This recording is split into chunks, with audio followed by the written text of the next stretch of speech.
All right, so the appropriate use of words. People who achieve success do it by careful and attentive effort. Our use of language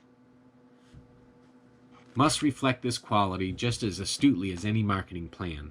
Do not make it a habit to litter your speech with curses, obscenities, or casual misusage. And I do that. I don't do that. I'm sorry. I tell my kids that. I was like, you can swear if you want to, but, people aren't going to really look at you better for swearing. They'll notice if you don't swear, though. They'll notice and they'll appreciate that. Or what do I tell them? That you can't do any harm by keeping the swear words out of your language. But you can do harm if you do swear. So don't swear. It's just a better choice. Work to make sure that you use your words with precision and have the force and power to convey your meaning with all the clarity that you desire. And I think that's why I read a lot of this book word for word, is because they say it in such clear and concise words, and it rolls off my tongue so nicely. Sometimes it's got a lot to say, though, doesn't it? I mean, it's a book after all. If you're unsure of your language skills, we can improve them by reading. One man I knew read the dictionary for a half an hour every day. Yes, he actually read the entries. I never heard him speak badly, and I was always impressed by the distinct messages he conveyed. If this approach strikes you as too academic, consider the wide variety of self-improvement books and tapes which offer programs for vocabulary expansion. You cannot lose by increasing your mastery of language.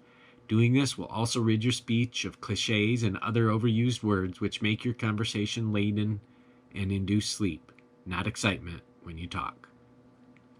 Now, this skill is so important because people make many assumptions about you based on the way you speak and write.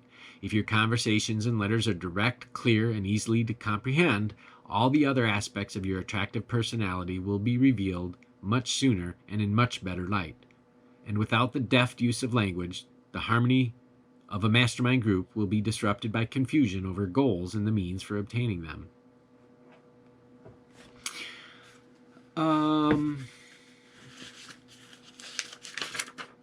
That was the appropriate use of words, and it brought in a fact about the mastermind. It said that the harmony of the mastermind group will be disrupted by confusion over goals and the means for obtaining them. I had a mastermind group, and lo and behold, there was confusion over words. Not because we weren't speaking words and weren't trying to understand the words, but because we were dealing with foreign people. I was foreign to them, they were foreign to me. Our words did not convey the same meaning.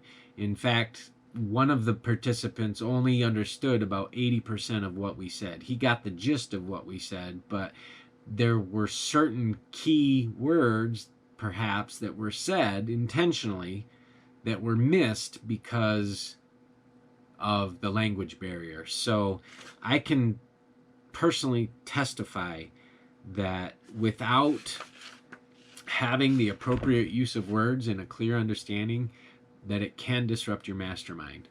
And the confusion over the goals and the means for obtaining them, it just can confuse them. So be sure in your ventures that you practice the appropriate use of words, and that you keep that in the back of your mind, that having clear communication is going to set your mastermind on a good trajectory.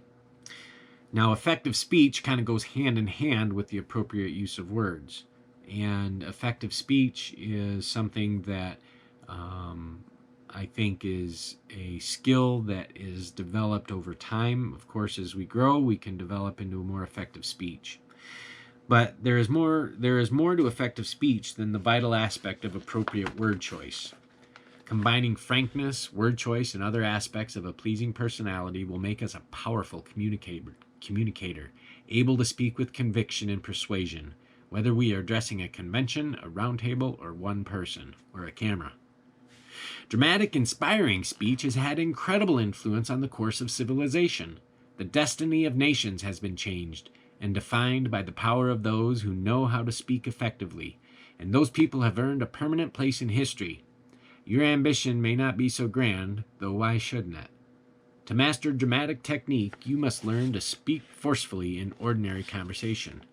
If you practice putting the necessary feeling behind every word you utter in every conversation you have, you will be much more effective in formal presentations.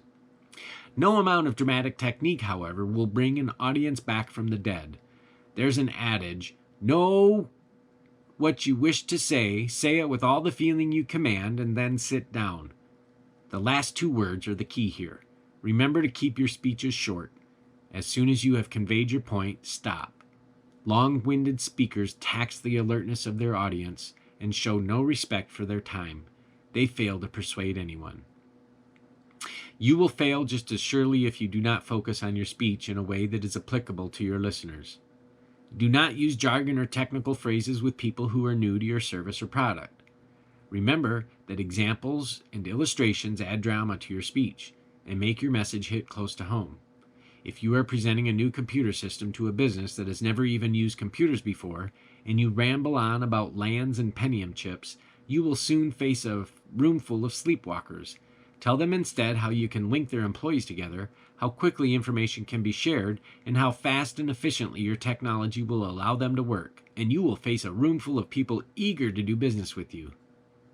Now, as you speak, make good use of gestures. Avoid running your hands through your hair or shoving them in your pockets.